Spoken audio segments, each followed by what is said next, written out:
Today we're going to take a read into Viktor Frankl's Man's Search for Meaning, revised and updated. If you have ever been in a high school literature class or a college ethics, perhaps philosophy especially, you are probably familiar with this one. This is a very incredible book by a man who lived an incredible life. And so I actually hadn't picked this up in years. So many years, and I just want to smell it. Which I know sounds weird, but I love the smell of older books. Like I said, it's been a moment since I had this, and I did highlight some things.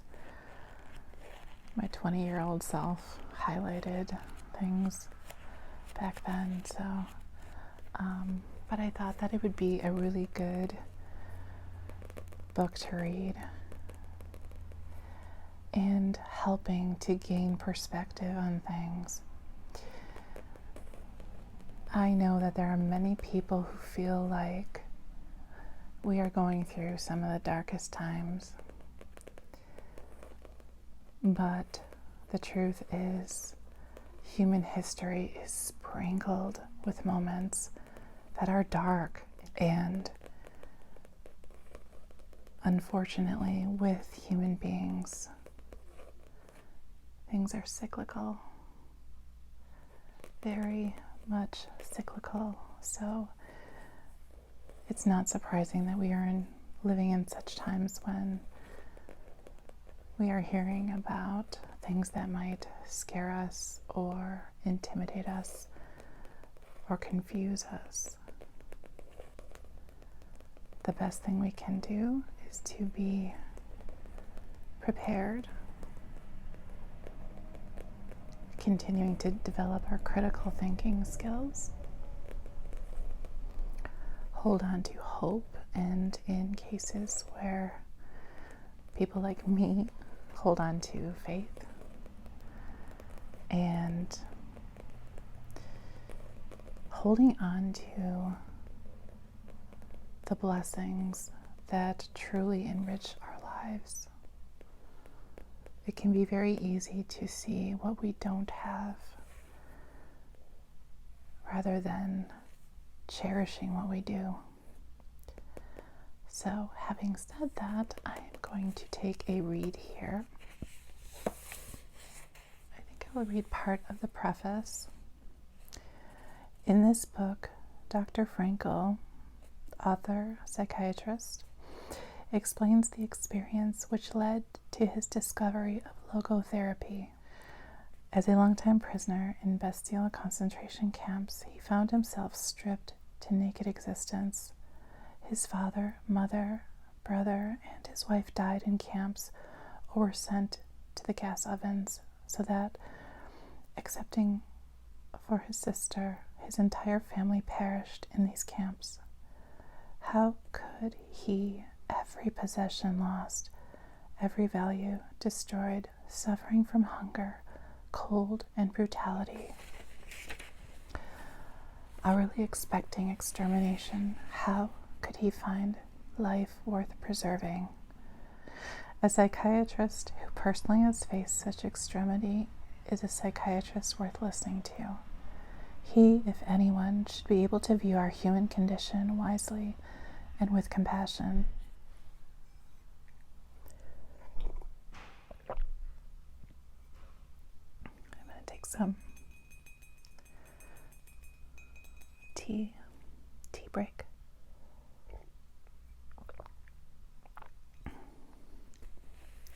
From this autobiographical fragment, the reader learns much.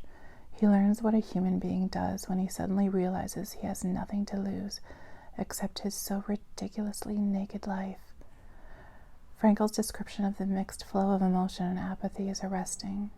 First to the rescue comes a cold, detached curiosity concerning one's fate. Swiftly, too, come strategies to preserve the remnants of one's life, though the chances of surviving are slight.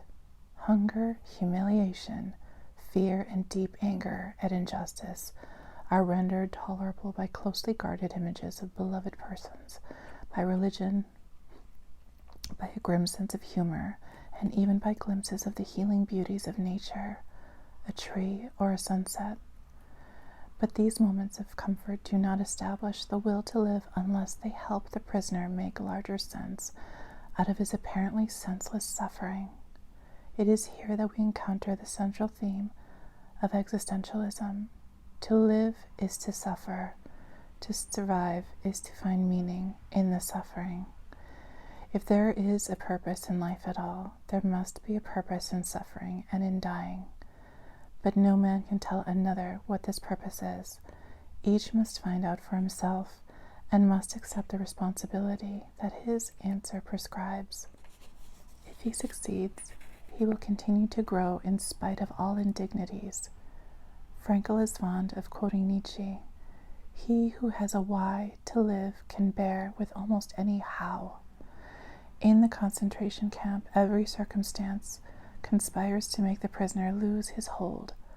All the familiar goals in life are snatched away.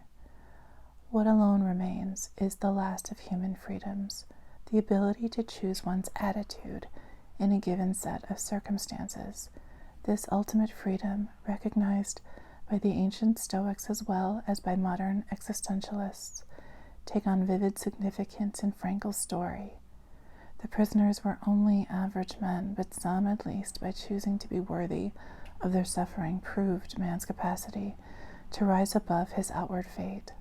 We have stated that which was ultimately responsible for the state of the prisoner's inner self was not so much the enumerated psychophysical causes as it was the result of a free decision.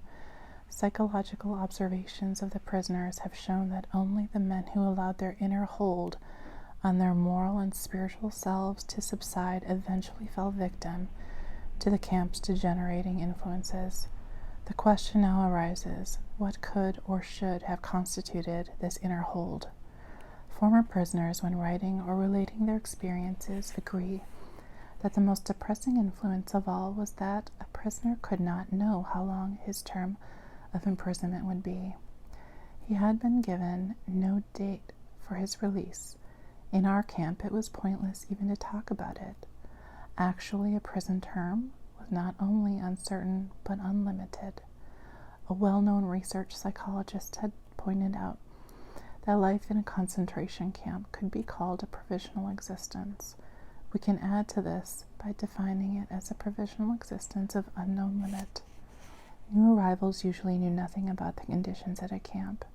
Those who had come back from other camps were obliged to keep silent, and from some camps no one had returned. On entering camp, a change took place in the minds of the men. With the end of uncertainty, there came the uncertainty of the end. It was impossible to foresee whether or when, if at all, this form of existence would end. The Latin word finis has two meanings: the end or the finish, and a goal to reach. A man who could not see the end of his provisional existence was not able to aim at an ultimate goal in life. He ceased living for the future, in contrast to a man in normal life. Therefore, the whole structure of his inner life changed. Signs of decay set in, which we know from other areas of life. Naturally, only a few people were capable of reaching great spiritual heights, but a few were given the chance to attain human greatness even through their apparent worldly failure and death, an accomplishment which in ordinary circumstances they would never have achieved. To the others of us, the mediocre and the half-hearted, the words of Bismarck could be applied. Life is like being at the dentist. You always think that the worst is still to come, and yet it is over already. Fearing this, we could say that most men in a concentration camp believed that the real opportunities of life had passed, yet in reality there was an opportunity and a challenge. One could make a victory of these experiences, turning life into an inner triumph, or one could ignore the challenge and simply vegetate as did a majority of the prisoners. So here is a section that I had highlighted. I don't think I went to town on this particular book, but I did highlight Nietzsche's quote here. Let's see here. As we said before, any attempt to restore a man's inner strength in the camp had first to succeed in showing him some future goal. Nietzsche's words, "He who has a why to live for can bear with almost any how," could be the guiding motto for all psychotherapeutic and psychohygienic efforts regarding prisoners. Whenever there was an opportunity for it, one had to give them a why, an aim for their lives, in order to strengthen them to bear the terrible how of their existence. Woe to him who saw no more sense in his life, no aim, no purpose, and therefore no point in carrying on. He was soon lost. The typical reply with which such a man rejected all encouraging arguments was, "I have nothing to expect from life anymore." What sort of answer can anyone give to that? What was really needed was a fundamental change in our attitude toward life. We had to learn ourselves, and furthermore, we had to teach the despairing men that it did not really matter what we expected from life, but rather what life expected from us. We needed to stop asking about the meaning of life and instead to think of ourselves as those who were being questioned by life, daily and hourly. Our answer must consist not in talk and meditation, but in right action and in right conduct. Life ultimately means taking the responsibility to find the right answer to its problems and to fulfill the tasks which it constantly sets for each individual. These tasks, and therefore the meaning of life, differ from man to man and from moment to moment. Thus, it is impossible to define the meaning of life in a general way. Questions about the meaning of life can never be answered by sweeping statements. Life does not mean something vague, but something very real and concrete. Just as life's tasks are also very real and concrete, they form man's destiny, which is different and unique for each individual. No man and no destiny can be compared with any other man or any other destiny. No situation repeats itself, and each situation calls for a different response. Sometimes the situation in which a man finds himself may require him to shape his own fate by action. At other times, it is more advantageous for him to make use of an opportunity for contemplation and to realize assets in this way. Sometimes man may be required simply to accept fate, to bear his cross. Every situation is distinguished by its uniqueness, and there is always one right answer to the problem posed by the situation at hand. When a man finds that it is his destiny to suffer, he will have to accept his suffering as his task, his single and unique task. He will have to acknowledge the fact that even in suffering, he is unique and alone in the universe.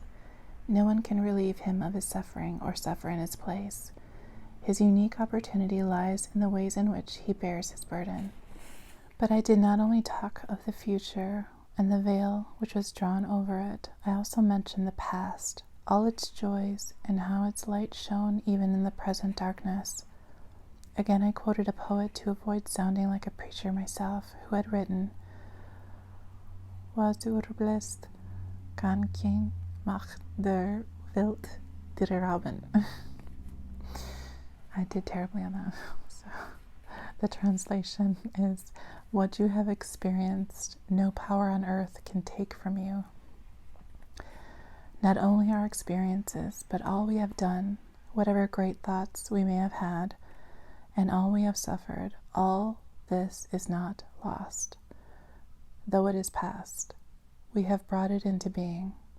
Having been is also a kind of being, and perhaps the surest kind. Take their tea break.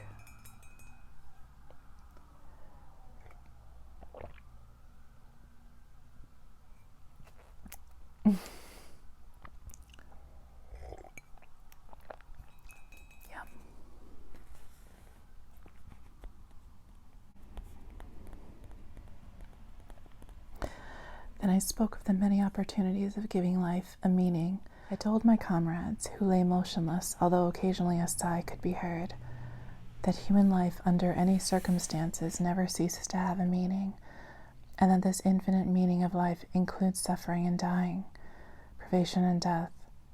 I asked the poor creatures who listened to me attentively in the darkness of the hut to face up to the seriousness of our position. They must not lose hope, but should keep their courage in the certainty that the hopelessness of our struggle did not detract from its dignity and its meaning. I said that someone looks down on each of us in difficult hours, a friend, a wife, somebody alive or dead, or a God, and he would not expect us to disappoint him. He would hope to find us suffering proudly, not miserably, knowing how to die. And finally I spoke of our sacrifice, which had meaning in every case. It was in the nature of the sacrifice that it should appear to be pointless in the normal world, the world of material success. But in reality, our sacrifice did have meaning. Those of us who had any religious faith, I said frankly, could understand without difficulty. I told them of a comrade who on his arrival in camp had tried to make a pact with heaven, that his suffering and death should save the human being he loved from a painful end. For this man's suffering and death were meaningful. His was a sacrifice of the deepest significance. He did not want to die for nothing. None of us wanted that. The purpose of my words was to find a full meaning in our life, then and there, in that hut and in that practically hopeless situation. I saw that my efforts had been successful. When the electric bulb flared up again, I saw the miserable figures of my friends limping toward me to thank me, with tears in their eyes. But I have to confess here that only too rarely had I the inner strength to make contact with my companions in suffering, and that I must have missed many opportunities for doing so. The super meaning. This ultimate meaning necessarily exceeds and surpasses the finite intellectual capacities of man. In logotherapy, we speak in this context of a super meaning.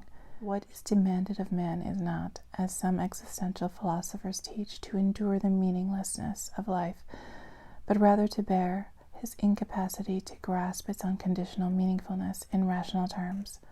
Logos is deeper than logic. Life's transitoriness. Those things which seem to take meaning away from human life include not only suffering, but dying as well. I never tire of saying that the only really transitory aspects of life are the potentialities, but as soon as they are actualized, they are rendered realities at that very moment. They are saved and delivered into the past, wherein they are rescued and preserved from transitoriness. For in the past, nothing is irretrievably lost, but everything irrevocably stored. Thus, the transitoriness of our existence in no way makes it meaningless, but it does constitute our responsibility, for everything hinges upon our realizing the essentially transitory possibilities. Man constantly makes his choice concerning the mass of present potentialities. Which of these will be condemned to non-being and which will be actualized? Which choice will be made in actuality at once and forever, an immortal footprint in the sands of time? At any moment, man must decide, for better or for worse, what will be the monument of his existence. And with that, I think I will stop reading.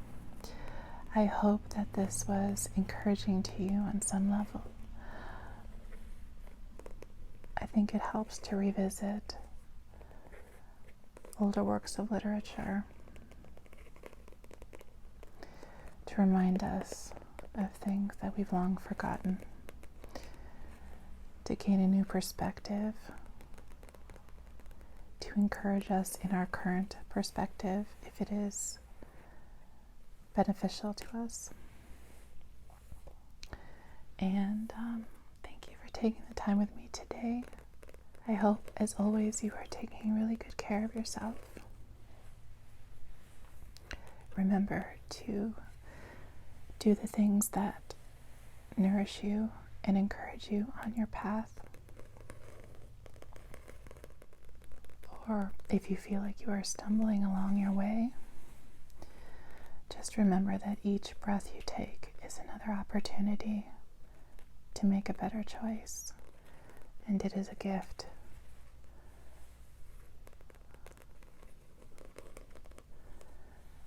And I think that for me, in my life, it's helpful to remember that. I'm such a visual person. I wish that I had some kind of visual reminder of that every breath is a gift.